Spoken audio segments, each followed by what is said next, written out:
Well, I know what you are thinking. The Warriors are a problem or the Warriors have a problem. And well, the answer, I guess, is a bit of both, as Golden State dropped an excruciating L last night to a massively shorthanded Nuggets team 114-105. Denver was playing without Jamal Murray, Christian Brown, and Nikola Jokic. But I suppose the injury gods giveth and taketh away, as returning to the lineup was Aaron Gordon, who has missed 29 of the Nuggets' 69 games this season due to a myriad of lower body injuries, which included absences in 6 of the Nuggets' last 9 overall. Not only did he play last night, he was massive, with 38 points on 14 of 23 from the field. But the big story in last night's game was the floundering Steph Curry, who scored only 20 points on 6 of 21 from the field and 4 of 14 from 3, with 7 turnovers.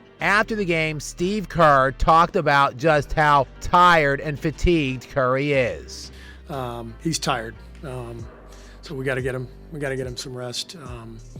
I just you can see it. He doesn't have his energy right now. But keep in mind, Curry is 37 and is also averaging his lowest point total in a decade. But he's exhausted right now. So we've got to absolutely consider giving him a night, and so we've got to find a way to get him his juice back.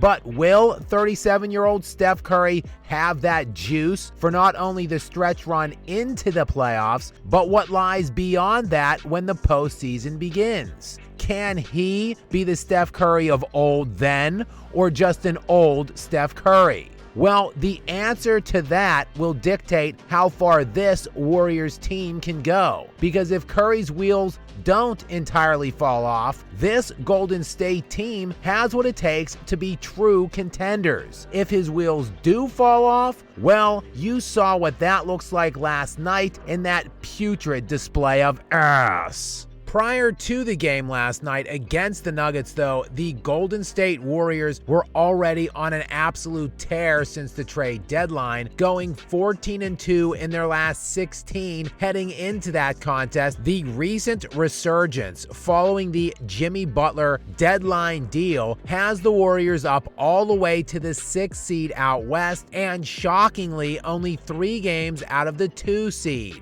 It comes from absolute nowhere, as the Warriors were middling prior to the deadline deal for Jimmy Buckets and damn near out of the play-in picture altogether. As on February 6th, the day of the NBA's trade deadline, the Warriors were just 25-26 and tied at that point with the Sacramento Kings for the 10th and final spot in the play-in tournament. The precipitous fall for Golden State came after opening this year 12-5 and holding the 2 seed for the first month of the season. But disaster struck. Curry looked washed, and so the Warriors went to the well and utilized a tried and trusted technique, adding a big-name star player from another team. Oh sure, this Butler addition wasn't anywhere near the caliber of move that broke the NBA almost a decade ago at this point, when the 73-win Warriors added Kevin Durant. But make no mistake, Butler still is a star player in today's NBA, and his impact in Golden State has been undeniable. Curry, of course, was a key cog in recruiting KD to help win 2 titles with back then, and who knows just what part he did play in the Butler recruitment. As remember, Golden State was not Jimmy's desired landing spot. That was reportedly Phoenix. A deal there, though, couldn't be reached, ultimately because Bradley Beal refused to waive his no-trade clause, and allegedly, Butler wasn't even the Warriors' first option, since they were reportedly kicking the tires on a Kevin Durant reunion, speaking of him. But he had no interest in reuniting with Steph in the Bay Area. So this trade initially looked as if it was merely made out of pure desperation for both parties. Butler to get the hell out of Miami, as remember, he went full-blown heel mode, joining the ranks of the other soft, petulant babies whining for a trade, eschewing his facade of supposed tough guy and fake alpha to show his true colors of bum mercenary.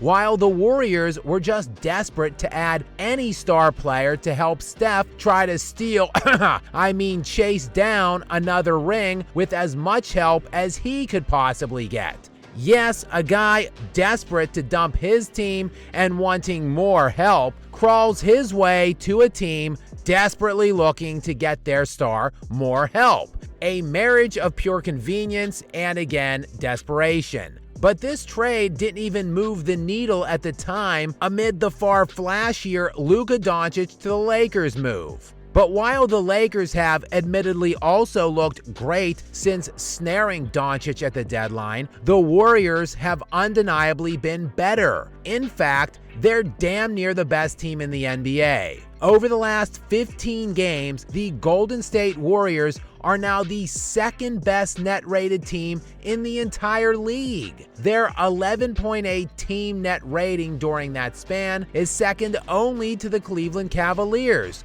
above even the Oklahoma City Thunder. What's more, they are the second net rated defense during that span as well.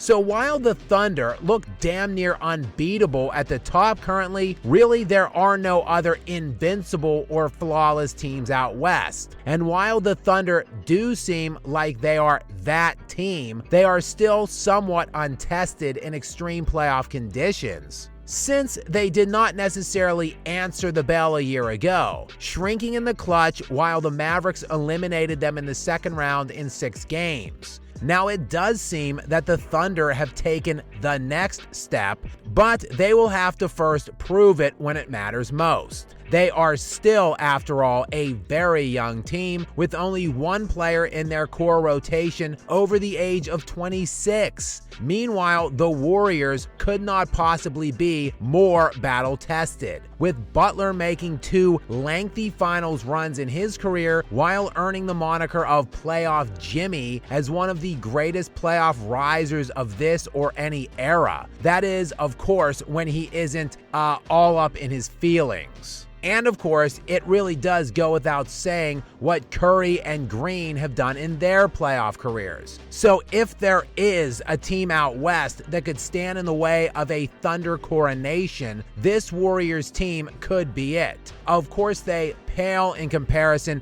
to that other high-profile teaming in the summer of 2016. And for more on that ungodly team-up that helped the Mercenary King destroy the NBA, you can check this video out right now, and make sure you are subscribed to stay up to date with more from me. Until next time.